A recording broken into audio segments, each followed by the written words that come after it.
Hello दोस्तों, तो स्वागत है आपका पजल के धमाकेदार सेशन में। तो आज हम करने वाले हैं ट्रायंगुलर बेस्ड सिटिंग अरेंजमेंट। तो चलिए वीडियो को शुरू करते हैं। अगर अभी तक आपने चैनल को सब्सक्राइब नहीं किया है तो सब्सक्राइब कर लेंगे, बेल आइकन को प्रेस कर लेंगे ताकि आगे आने वाले वीडियोस की नोटिफिकेशन आपको मिलते रहे। क्वेश्चन हमको दिया हुआ है 6 पर्सन, उनके नाम दिए हुए हैं ABCDEF, सिटिंग ए ट्रायंगुलर टेबल। ये सारे के सारे लोग जो है वो एक ट्रायंगुलर टेबल पर बैठे हुए हैं।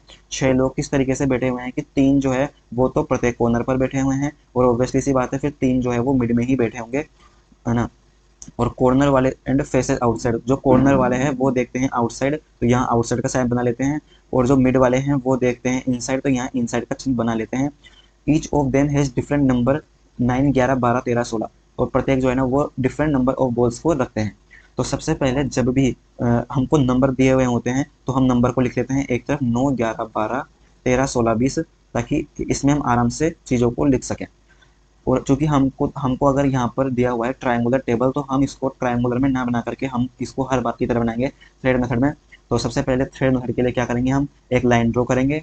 6 पीपल दिए हुए हैं तो तीन तीन 6 लोगों को बिठा देंगे, ठीक है। अब कंडीशंस को नोट करना स्टार्ट करेंगे। The one who has second highest number of the ball, तो second highest number of the ball कितनी है, 16। तो 16 जो है वो इनसाइड फेस नहीं करता है, इसका मतलब 16 जो है ना वो फेस करेगा आउटसाइड, और आउटसाइड फेस करेगा, इसका मतलब 16 जो है वो बैठता है कॉर्नर पर, क्योंकि हमको बोला गया था कि आउटसाइड कॉर्नर वाले जो है वो आउटसाइड फेस करते हैं। The one who sits immediate left of F, F के इमीडिएट लेफ्ट में जो भी पर्सन है हैज 8 मोर देन एफ, अर्थात एफ के इमीडिएट लेफ्ट में जो भी है वो एफ से 8 बॉल ज़्यादा रखता है। तो हमने यहाँ लिख दिया +8 यहाँ पर जो भी पर्सन है।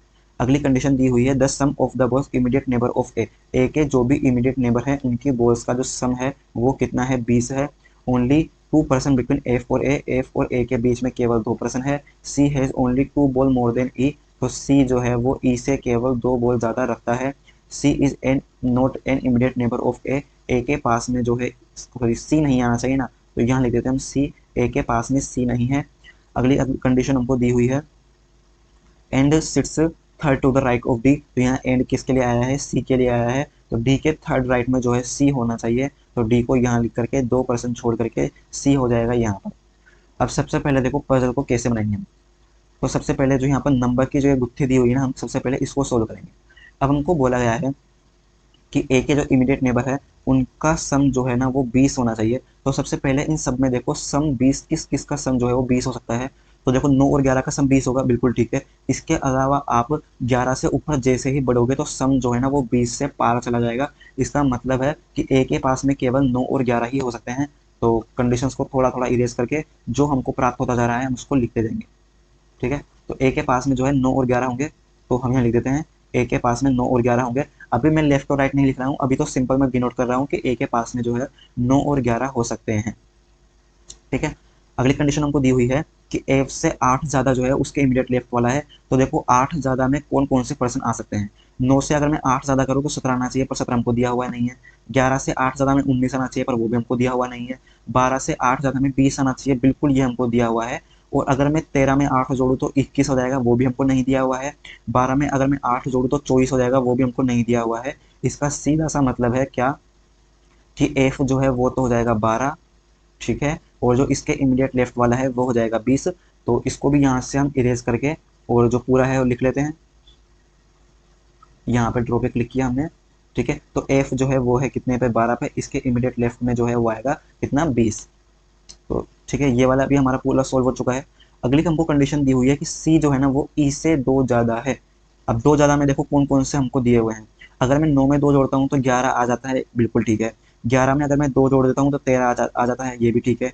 12 में अगर मैं 2 जोड़ देता हूँ तो देखो 14 आएगा, 13 में 2 जोड़ने पर 15 आएगा, 16 में 2 जोड़ने पर 18 आएगा। इसका क्या मतलब हुआ कि सी के लिए हमारे पास 2 पॉसिबिलिटी है। सी या तो 9 पर हो सकता है, सी या फिर 11 पर हो सकता है, ठीक है। तो अब देखो इस पजल को हम कैसे बनाएंगे।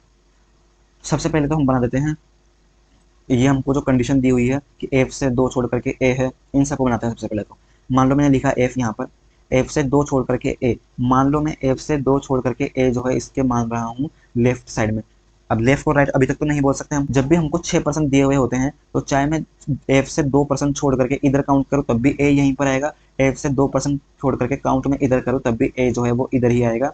तो ए के लिए तो फिक्स हो गया, ठीक है। पर अभी हम एफ जो है उसकी डायरेक्शन जो है ना वो सेट नहीं कर सकते कि ए की डायरेक्शन ऊपर होगी या फिर नीचे ही होगी। एफ जो है वो 12 पर है तो 12 को लिख देते हैं हम यहाँ पर। अगली कंडीशन दी हुई है कि ए के पास में सी नहीं होना चाहिए, मतलब सी ना तो यहाँ पर होगा, सी जो है वो ना तो नहीं यहाँ पर होगा। पर हमको बोला गया था कि डी से 2 छोड़ करके सी होना चाहिए। इसका मतलब सी के लिए 2 जगह बची हुई है, सी या तो यहाँ पर होगा, सी या फिर यहाँ पर होगा। ठीक है, डी से 2 छोड़ करके सी है। अब इसके लिए हमको एफ की एक न एक डायरेक्शन हमको सेट करनी ही पड़ेगी। तो मैं मान लेता हूँ कि एफ जो है ना उसकी डायरेक्शन में ऊपर ही लेकर के चलता हूँ। अगर ऊपर गलत हो जाती है तो नीचे लेकर के चलेंगे, ऑब्वियसली सी बात है। तो मान लो मैंने एफ जो है उसकी डायरेक्शन ले ली ऊपर। अब चूंकि यहाँ पर एक पर्सन बैठा हुआ है, मिड में एक पर्सन बैठा हुआ है कॉर्नर पर, और इन दोनों की डायरेक्शन जो है वो अलग अलग है। इसका मतलब यहाँ पर जो डायरेक्शन है वो चलेगी कॉन्जिक्यूटिव वेज में। तो इस प्रकार से यहाँ पर डायरेक्शन चलने वाली है। ठीक है, एफ के जस्ट लेफ्ट में जो है 20 है, तो एफ के जस्ट लेफ्ट में 20 जो है ना वो हो जाएगा यहाँ पर। ये इतनी बात हमको समझ में आती है। अब हमको बोला गया था कि सी जो है ना उसकी जो नंबर है वो या तो 9 होगा या फिर 11 होगा। पर अगर मान लो हम सी को यहाँ पर रख देते हैं तो सी का नंबर तो 20 आ रहा है। इसका साफ साफ मतलब है कि सी जो है वो यहाँ पर ना आकर के सी को हमको रखना पड़ेगा यहाँ पर। डी से 2 छोड़ करके राइट में सी है तो डी आ जाएगा यहाँ पर। अब देखो राइट में 2 छोड़ करके सी भी हो चुका है, ये हो चुका है। ए के पास में जो है 9 और 11 है।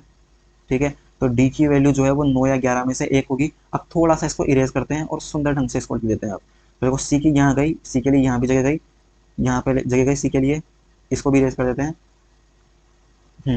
अब देखो ए के पास में जो है ना 9 या 11 में से एक है, इसका मतलब 9 या 11 में से एक यहाँ पर आएगा, 9 या 11 में से एक जो है वो यहाँ पर आने वाला है। और कौन सी कंडीशन जो है वो हम लिख सकते हैं, देखो ये वाली पूरी कंडीशन हमने पूरी लिख दी है। ठीक है, अब देखो और पजल को कहाँ कहाँ रख सकते हैं। अब हमको बोला गया था कि सी जो है ना वो ई से 2 ज़्यादा है, सी जो है वो ई से 2 ज़्यादा है।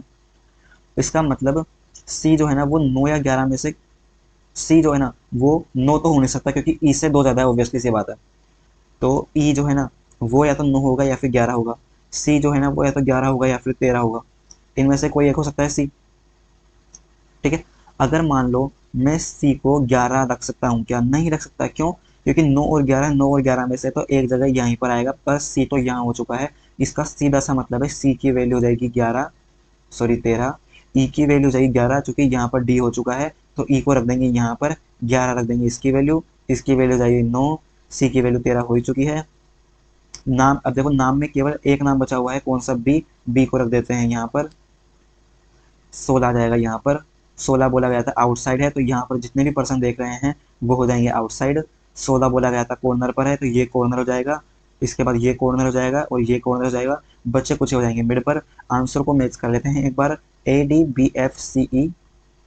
तो देखो A D B F C E, नाम नंबर चेक कर लेते हैं एक बार, 16, 11, 13, 12, 20। तो देखो 16, 11, 13, 12, 20 और एक नंबर बचा हुआ जाएगा यहाँ पर।